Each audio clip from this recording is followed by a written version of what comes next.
안녕하세요. 유튜브 영상이나 철학 개론서, 위키백과까지 프리드리히 니체에 관한 여러 자료들을 좀 살펴봤는데요. 오늘 이 속에서 망치를 든 철학자, 니체의 핵심 생각, 그걸 뽑아내서요. 오늘날 여러분의 삶에 직접 적용해 볼 만한 통찰이 뭘지 한번 찾아보죠. 네, 니체는 뭐랄까, 기존 가치관에 정면으로 도전하면서 우리를 좀 불편하게 만들기도 하지만요. 동시에 스스로 삶의 주인이 되도록 정말 강렬한 영감을 주는 철학자죠. 맞아요. 그의 사상이 왜 오늘날에도 여전히 살아 숨쉬는지 그 핵심을 한번 파고 들어보겠습니다. 좋습니다. 니체 하면 역시 신은 죽었다. 이 선언이 가장 먼저 떠오르는 게요. 기존의 도덕이나 의미체계가 흔들린다면 그럼 우리는 어디서 삶의 방향을 찾아야 할까요? 여기서 니체의 위버맨시 개념이 딱 등장하는 것 같네요. 네, 그렇죠. 위버맨시. 이게 정확히 어떤 의미일까요? 오늘날 우리에게는 어떤 메시지를 주는 걸까요? 네, 위버맨시. 흔히 초인으로 번역은 되지만 아시다시피 하늘을 나르는 영웅, 그런 존재는 아니고요. 아, 그런 건 아니군요. 네, 오히려 사회가 주입하는 낡은 도덕 있잖아요. 니체는 이걸 노예 도덕이라고 비판했는데 혹은 남들 따라하는 그런 군중심리, 시장의 파리떼라고 표현한 네네. 그런 데서 벗어나서 자신의 힘의 의지, 윌레추얼 마흐트로요. 스스로 가치를 만들고 끊임없이 자기를 넘어서는 인간, 그걸 뜻합니다. 아, 힘의 의지라는 게 그럼 남을 지배하는 그런 게 아니고요? 아니요. 그게 아니라 창조하고 성장하려는 내면의 동력, 그렇게 봐야죠. 단순히 남들과 그냥 다르게 산다? 이걸 넘어서서 스스로 기준을 세우고 계속 성장하는 존재군요. 아, 요즘처럼 소셜미디어나 유행에 휩쓸리기 쉬운데 나만의 중심을 잡으라는 그런 외침 같아요. 정확합니다.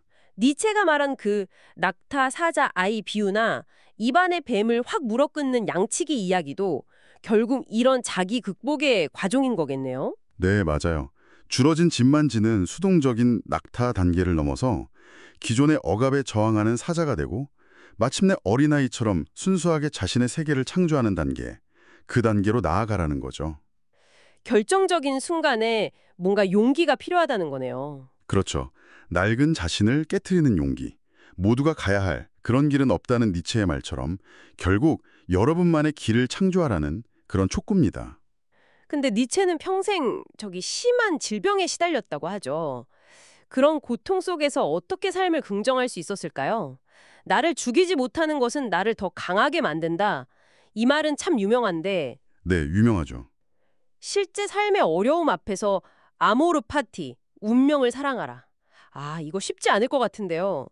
이게 그냥 체념이랑 어떻게 다른 건가요? 그거 중요한 질문인데요. 아모르 파티는 그냥 수동적으로 받아들이는 체념이 절대 아니에요.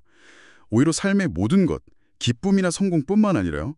피할 수 없는 고통, 실패, 상실까지도 전부 다 내 삶의 필연적인 일부로 받아들이고 아주 적극적으로 긍정하는 태도죠.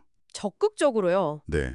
니체는 심지어 질병조차도 새로운 관점을 얻는 기회로 삼았어요. 그러니까 여러분이 겪는 어려움이나 스트레스가 단순히 그냥 견뎌야 할 대상, 이게 아니고요. 오히려 자신을 더 깊이 이해하고 성장시키는 계기가 될 수 있다는 것. 그런 관점의 전환을 요구하는 거죠. 와, 그러니까 힘든 상황 자체를 내 삶의 이야기의 필수적인 한 부분으로 보고 나아가 나를 단련시키는 과정으로 재해석하라. 맞습니다. 괴로움에 대한 용기가 삶의 깊이를 더해준다고 본 거고요.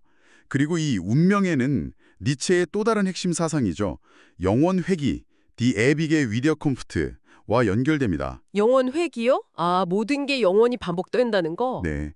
만약 당신의 삶 전체가 사소한 순간부터 가장 힘든 순간까지 모든 게 영원히 똑같이 반복된다면 그 삶을 기꺼이 다시 살겠느냐는 거죠. 생각만 해도 좀 아찔한데요. 이게 겁주려는 건 아닐 테고 어떤 의미가 있는 걸까요? 이게 삶을 평가하는 궁극의 기준점 같은 거예요. 이 순간이 영원히 반복되어도 좋을 만큼 나는 지금 충실하고 의미 있게 살고 있는가? 스스로 묻게 만드는 거죠. 아하. 그래서 니체는 막연한 천국이나 이상향 이런 거 기다리지 말고 대지에 충실하라고 외쳤습니다. 거창한 목표만이 아니라 가장 작은 것, 가장 조용한 것 속에서도 의미를 찾고 너무 무겁고 심각하게만 살지 말고 때로는 춤추듯 가볍고 자유롭게 삶을 누리라고 격려해요. 지금 여기의 삶을 예술작품처럼 만들어라, 이런 거군요. 그렇죠.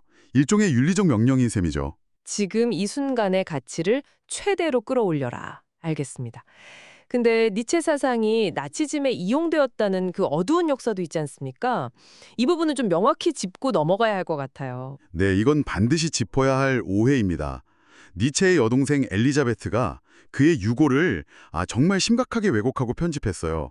그래서 반유대주의나 독일 민족주의를 정당화하는 데 사용한 건 사실입니다. 아, 여동생이요? 네. 하지만 니체 자신은 생전에 국수주의나 반유대주의를 정말 혐오하고 비판했던 철저한 개인주의자였어요. 그가 말한 힘은 정치적 권력이 아니라 자기 극복과 창조의 힘이었고요. 이 왜곡 때문에 그의 철학이 오랫동안 잘못된 낙인에 시달렸죠. 아, 왜곡된 부분을 걷어내고 보니까 니체는 결국 우리 각자에게 너 자신의 삶을 살아라. 이렇게 끊임없이 요구하는 철학자네요. 네, 맞습니다.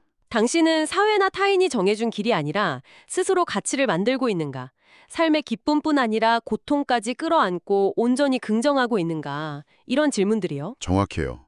니체는 딱 정답을 주기보다는 우리 스스로 질문하고 답을 찾아 나서도록 등을 떠미는 거죠. 정보는 넘쳐나고 타인의 목소리, 그 시장의 파리때는 어느 때보다 큰 오늘날이잖아요. 그렇죠. 잠시 멈춰서 니체처럼 자신만의 고독, 속으로 한번 들어가 보는 건 어떨까요? 내면의 목소리에 귀 기울여보고 또 삶의 리듬에 맞춰 춤추는 법을 고민해보는 것. 이것이 니체가 시대를 넘어 우리에게 던지는 가장 강력한 제안일 겁니다.